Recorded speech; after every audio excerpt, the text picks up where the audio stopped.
Hello my dear friends, you're in the Military Summary channel, and today we will discuss the situation in Ukraine on the 15th of May of 2025. Today we have a lot of very interesting updates, so let's start. And first we're going to continue our discussions about talks that are currently taking place on the territory of Istanbul. When talking about direct talks, by the time when I started making this video, nothing started. No talks had started before I started making this video. But we need to understand that every single statement, every single article, every single event that we got from Turkey is a part of these talks, is a part of this big political game. So let's discuss this game in details because this is very interesting. The most important is that the Russian delegation came to Istanbul at 10 a.m. of local time. So the Russians were already there at 10 a.m. When talking about Ukrainians, by 10 a.m. of probably this time, they hadn't come to the territory of Turkey. Furthermore, we got report that Zelenskyy was in charge of this delegation, and when talking about Zelenskyy, first he came to Ankara, the capital of Turkey, where he had meeting with the president of Turkey, Erdogan. So this is the photo, this is exactly the moment when Zelenskyy arrived to Ankara. Once again, talks between Zelenskyy and Erdogan started at 2 p.m. So several hours after the Russians came to Istanbul. So, and for example, in this photo, we can see the beginning of those talks. Here we can see the president of Zelenskyy and the president of Turkey, Erdogan. In this photo, we can see also the presidents, and we can see the Ukrainian members of delegation. So we are talking about the second person of Ukraine, Andrei Yermak. We are talking about the Minister of Foreign Affairs, Sibiga, and we are talking about the Minister of Defense, Umerov. Once again, these three should have been on the territory of Istanbul, but by 2 p.m. they were still with Zelenskyy on the territory of Ankara. And these talks were very long. According to information we have, this meeting between Zelenskyy and Erdogan lasted almost 3 hours. But Zelenskyy promised to voice Ukraine's position on negotiations with the Russian delegation after this meeting. And when meeting ended, Zelenskyy gave us his position. According to information we have, Zelenskyy will send a delegation to talks in Istanbul on Thursday. Zelenskyy will not participate in negotiations with the Russian delegation in Istanbul, writes France Press. Another important thing that the Russians still have been waiting for Zelenskyy and his delegation there. So it's almost 10 hours passed since the Russians arrived to Istanbul and there were still no Ukrainians there. Obviously, one thing we can say for sure that the Ukrainians most likely, according to Zelenskyy, will send his delegation there, but obviously during the day, Zelenskyy made lots of attempts to humiliate the Russians as much as possible. But we see that the Russians shown complete professionality and complete cold-blooded probably characters. So we see the situation is very difficult. Furthermore, we got report that the head of Russia's delegation to Istanbul, Vladimir Medinsky, will make a statement for the press at 5:30 p.m. Moscow time or 2:30 p.m. GMT. That was stated by the Russian sources. When I started making this video, we still hadn't received any statements from the Russian delegation, but probably he would send this statement. He would make these statements during the next several minutes or maybe hours. So anyway, the Russians sent technical delegation. So what does it mean? The Russians sent several people who had possibility and who had the rights and who had the knowledges to begin talks how to implement a peaceful settlement of the conflict with Ukraine. What kind of paper? The Russians sent the specialist that could create the final document, the document of ceasefire, the document of peaceful settlement of Ukraine, or probably a document of capitulation. So the Russian specialists have enough of knowledge to do this. When talking about the Ukrainian side, they came to Istanbul and to Turkey just with one purpose, to discuss the only one point with the Russian side, the introduction of a 30-day ceasefire and the mechanism for monitoring it. Obviously, we are not going to see anything like this, and most likely the Russians will reject the proposal of Ukrainian side, or at least the Russians will try to make the mechanism as difficult as possible, and the Ukrainians will not be able to complete this mechanism. Anyway, let's wait and see what is going to be next, but obviously the situation is very interesting. And now let's talk about the situation on the ground, where the Russians continue their offensive operation. Because now we know for sure that time plays in Russian favor. Because every single day the Russians are advancing and the Russians are taking more and more territories. And we know that according to the Russian position, when any paper is going to be signed, the Russians will demand every single square kilometer that is under complete Russian control to remain under Russian control for ages, maybe forever. So we see that the Russians continue advancing, and for example, during the previous 24 hours, according to different sources, the Russians managed to take under complete control over the village of Volne Polye. We got this report right before we started making this video. We will discuss the situation tomorrow during the next update with geolocations we have. Now let's talk about the South Donetsk direction. As for the previous 24 hours, we haven't received much. The only thing we got is the geolocation from the most southern part of the settlement. In this video, we can see how Ukrainians of 148th Artillery Brigade were bombing and attacking positions of the armored force of the Russian Federation in the most southern part of the settlement. Based on this video, we have adjusted the map. As for now, we colored just the southern part of the settlement. We have around 40-50% of the village is in contested area, and around 40% of the settlement is under complete Ukraine control. So as for now, we see that Ukrainians still hold their lines, but today several pro-Ukrainian sources reported that the situation is very difficult, and pro-Ukrainian sources reported that we can start counting probably hours before Ukrainians will be forced to fall back completely from this area. So let's wait and see, but I expected that Ukrainians would abandon their positions probably 2 or 3 days ago, but for some reason they decided to hold their positions.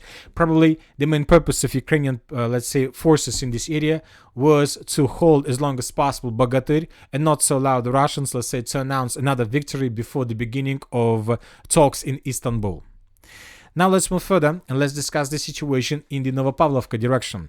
The Russians are not moving further in the direction of Dnipro. We discussed the situation. There are lots of trenches and fortifications right in front of the Russians. So that is why they decided to move along the positions of Ukrainians along the settlements.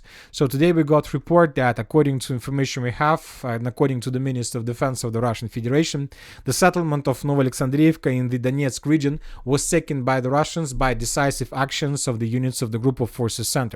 So this is the village we're talking about. The Russians reported that as a result of offensive operation, they managed to establish complete control over this territory. So this is very important, but as you can see, we haven't adjusted anything because we got geolocations probably 2 or 3 days ago that the Russians established complete control over the territory. Most likely the Russians were trying to keep this information for as long as possible, and they decided to announce this today before the beginning of these talks. As for the city of Pokrovsk, during the previous 24 hours, we haven't received anything special.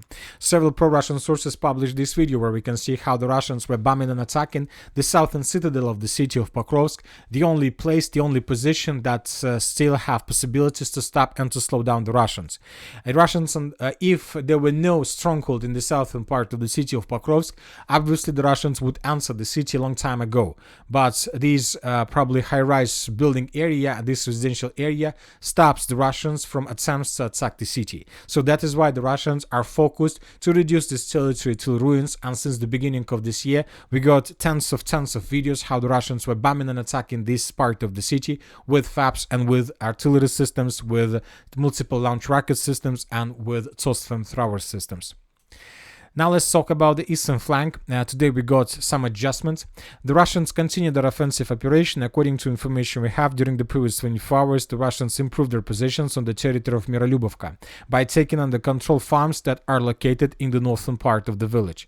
Furthermore, several pro-Russian sources published this video where we can see how Russians were raising Russia's flags in different parts of the village. In the first seconds, we can see a Russian flag right exactly in this area. In the next episode, we can see how the Russians landed in the most southern part of the settlement. So based on this video, we haven't adjusted anything as well, because yesterday we got, the day before yesterday, the Minister of Defense of the Russian Federation confirmed Russian control over this territory. Today, we just got proofs that the Russians told us complete truth. Now let's talk about the settlement of Malinovka. Today, the Russians managed to improve their positions in the central and in the western part of the village, and today, as you can see, the pro-Ukrainian sources also confirmed Russian control and Russian progress on the ground. As we can see, the Russians continue offensive operation in the western direction, and now the Russians are trying to take under control the village of Mirnaya, and the Russians are trying to move in the northern direction with the purpose to get the village of Shevchenko-Pershe. The Russians are trying to move along these trenches and along this dense network of the fortifications. Furthermore, Russian progress in this area was confirmed both by neutral mappers and by pro-Russian resources. Furthermore, according to information we have, there are very heavy clashes for the settlement of Nova Poltavka. But the thing is that, according to pro-Ukrainian sources, during the previous 24 hours, the Russians managed to improve their positions significantly. Basically, the Russians took under control almost every single stronghold in the area between N32 road and the settlements of Nova Lenovka, Berezovka, and Tarasovka. So, including this huge stronghold in the vicinity of Nova Lenovka. And now the Russians have very powerful positions to move further in the western direction with the purpose to attack Nova Poltavka from the north. When talking about the village of Nova Poltavka, the situation here is very difficult. I'll remind you that during the previous days we were receiving lots of updates from this area, but we were receiving updates mainly from the most southern part of the village, which means that there were very heavy clashes. But starting of the 15th of May, we began receiving updates from the central and from the northern parts. In this video, we can see how the Russians were bombing and attacking with artillery Ukrainian positions in the northern and in the central parts of the settlement of Nova Poltavka, which means that the Russians are moving their focus, which means that most likely the southern part of the settlement is already under complete Russian control. We expect that in the very near future, probably within the next 72 hours, the Russians will establish complete control over this territory and the Russians will raise their flag. So this is the situation in this area. Furthermore, the Russians continue advancing along N32 road, and as a result of clashes, the Russians took under control another stronghold in this area, basically the final stronghold before the anti-tank ditches and before the Dragon T's defense belt. So this is probably the last point of the Russian forces along N32 road. Most likely they are not going to move further, at least at this stage of offensive operation. Once again, these Russian positions are completely encircled by the anti-tank ditches and Dragon T's. Now the Russians will be forced to use engineering forces with the purpose to clear this area before moving further. And obviously it will take time. It will take time because there are lots of drones and most likely the Ukrainians will do everything they can with the purpose not to allow the Russians to use engineering equipment for these purposes. So while the Russians are going to clear this territory from anti-Dragon, anti-tank equipment, anti-tank barriers, the main Russian forces are going to move further deep inside of the Kliban-Byksky pocket with the purpose to take under control as many as possible territories.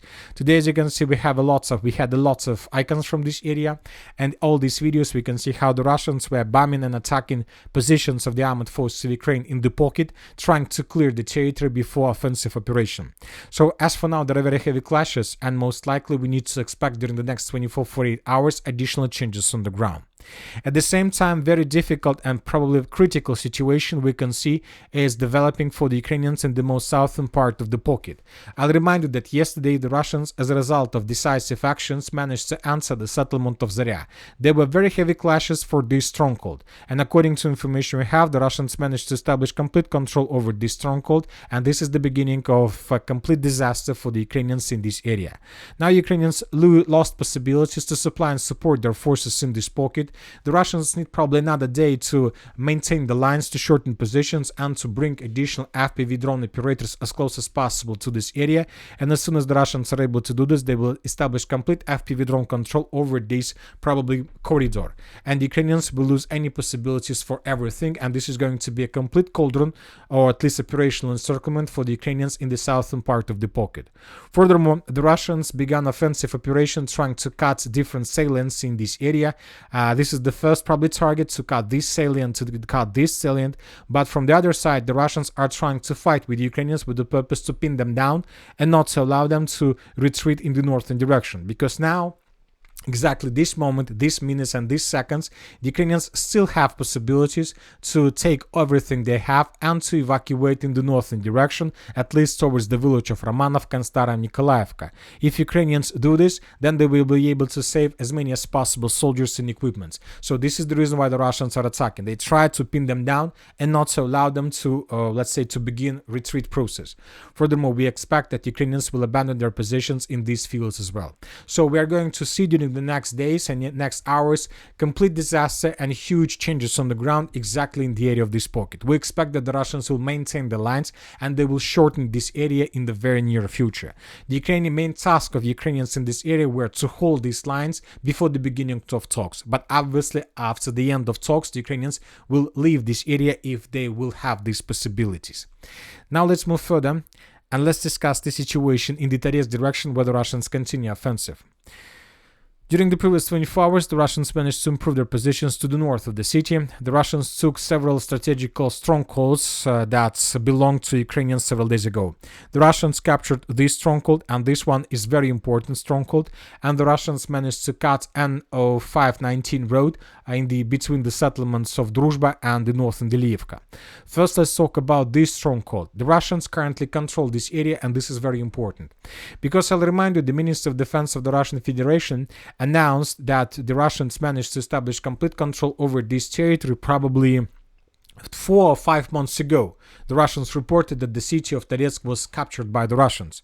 But the problem is, and the main interesting thing is that since the announcement of the Minister of Defense of the Russian Federation, Ukrainians made probably 10 counterattacks from the city of Konstiantynivka in the direction of the settlement of Torske. And as a result of those counterattacks, every time the Ukrainians were able to restore control up to 15 or 20 or 30% of the Torske agglomeration. The Ukrainians several times answered the Zabalka micro-district, the Ukrainians several times answered the central part, and every time the Russians were forced to start everything from the beginning. But now, due to the fact that the Russians managed to take under complete control this stronghold in fields to the north of the city of Torske, the Russians currently managed to establish a very strong protection of the northern flank. Now Ukrainians, every time they want to counterattack or to answer the city of Torske, first of all, they will have to fight with the Russians in this area. Obviously, this will give the Russians additional time, additional days, and probably from now on the Ukrainians lost their possibilities to counterattack and to answer the city of Torske, at least from the northern side. We can't say the same about the micro-district of Zabalka, but telling the truth, the Russians, according to different mappers and geolocations, also established complete control over this dense network of the fortifications right on the way to Zabalka micro-district. So we believe that currently Ukrainians have no chances to counterattack and to answer the city of Torske anymore. So this is the situation, and this is very important turning point in the battle for the city of Konstantinovka. The Russians, most likely, we don't know for sure, we don't have 100% proofs, but most likely the Russians managed to stabilize the situation around the city of Torske, and now the Russians are able to move further in the northern and the northwestern and the northeastern directions, and currently this is what the Russians are doing. During the previous 24 hours, the Russians took under control another stronghold along 0519 road in the direction of the settlement of Deliivka. Now most likely the Russians will focus their attention to this stronghold and to the next stronghold along 0519 road. If the Russians take these territories under complete control, this is going to be another very important victory for the Russians before moving further in the direction of the city of Chasiv Yar from the south. So this is the situation in this area. As for the city of Chasiv Yar, the situation for the Ukrainians is very difficult because today we got confirmation from pro-Ukrainian sources that the Russians managed to establish almost complete control over the central citadel of the city of Chasiv Yar. We're talking about this territory. But there is one important thing that I would like to point your attention. According to pro-Ukrainian sources, the Russians currently control around 80% of the citadel of the city of Chasiv Yar, and the rest 20% are in the gray zone. So as you see, according to pro-Ukrainian sources, the armed forces of Ukraine are no longer have any strong positions in the central part, which means that it's just probably several days or maybe hours before the Russians clear this territory completely, begin regrouping, and after this regrouping, the Russians will continue offensive operations further in the western direction towards the settlement of Shevchenka, the village of Nikolaevka, the micro district of Yuzhny, and the settlement of Stupachki. So we are about to see another biggest and major offensive operation from the Russian side in the direction of the city of Konstantinopol. Konstiantynivka from the east. So we see that the news around the area of the major battle is tightening and tightening. Now let's talk about the Sieversk-Liman direction. During the previous 24 hours, we got lots of very important updates. And one of the most important updates is that evacuation from Drushkovka and Liman has begun. So according to official information, the Ukrainians announced evacuation of the settlement of Drushkovka and of the settlement of Liman. When talking about the city of Liman, we have no doubts and we understand why the Ukrainians decided to do this, because we've been discussing the situation in this area for the previous several weeks.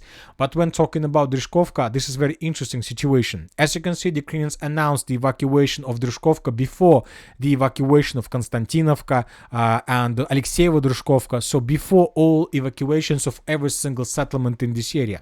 And this is very important. Either the Ukrainians are expecting that the Russians, before moving further in the direction of Konstantinovka, will try to attack the settlement of Drushkovka using, let's say, these roads of attack and these roads of attack, because the Russians probably have some plans to encircle the Konstantinovka agglomeration without the battle, without clashes. Maybe this is the point. We don't know for sure. Or otherwise, Ukrainians are trying to evacuate this area because they know they need lots of space, they'll need lots of empty buildings where they will be able to deploy lots of forces that Ukrainians would be able to use, for, let's say, for supplying and supporting the battle on the territory of Konstantinovka. Most likely, the city of Konstantinovka would be reduced to ruins as the settlement of Torske and the city of Volchansk in the Kharkiv direction. When talking about Liman, once again, Ukrainians announced evacuation, but the most important update is coming from the settlement of Torskoye. Today, the Russians reported that as a result of clashes, the armed force of the Russian Federation managed to establish complete control over the city by the name of Torskoye. So this village was taken by the Russians, and this information was confirmed by the Russian sources. Furthermore, pro-Russian sources published this video where we can see how Russian soldiers were clearing one building after another. There are lots of episodes in this video, and several of them were geolocated. And for example, in the final part of the video, we can see how Russian soldier was waving with the Russian flag. This place was geolocated, and this is exactly the area where the Russians were waving with the Russian flag. So based on this video, we have adjusted the map. Currently, we have some doubts whether the Russians managed to move further in the southern direction, because the village of Torskoye is not just everything that we colored. The village of Torskoye goes further in the southern direction, but we have some doubts whether the Russians established complete control over this territory, because if the Russians manage to do this, this is already not just a complete collapse of Ukrainian defense in this area, this is also the beginning of the battle for the settlement of Yampol, the next target for the Russians, and probably the beginning of the battle for the city of Sieversk itself. So we see the situation for Ukrainians is very difficult. We expect that during the next week or two, the Russians will begin offensive in the direction of Zarishne. Of course, everything depends on the situation in Istanbul. Maybe the parties will find a solution, but as for now, we see that the Russians have positions and have advantage on the ground, and I'm not sure that the Russians are interested in the ending of the conflict, at least in the ending of the conflict on Ukrainian terms. If conflict can be ended on the Russian terms, obviously they can finish this war probably today or probably this evening. Furthermore, the Russians continue advancing in the pockets in the vicinity of Redkadub. Several positions were taken by the Russians. Basically, the Russians improved their positions along tree lines and fortifications around main Ukrainian positions. We expect additional changes on the ground during the next 42 hours. The Russians will continue offensive, obviously. When talking about the northern Kupiansk direction, during the previous 24 hours, we haven't received anything special. We got lots of videos how the Russians were FPV droning and attacking Ukrainians in this area, how the Russians were bombing Ukrainian forces with FABs, but as you can see, without changes on the ground. So this is the situation in this area. And that's it for today. Military Summary channel reminds we condemn any violence in the world. Thank you for watching. Subscribe to my channel, put your likes, join my Patreon, and have a good day. Bye bye.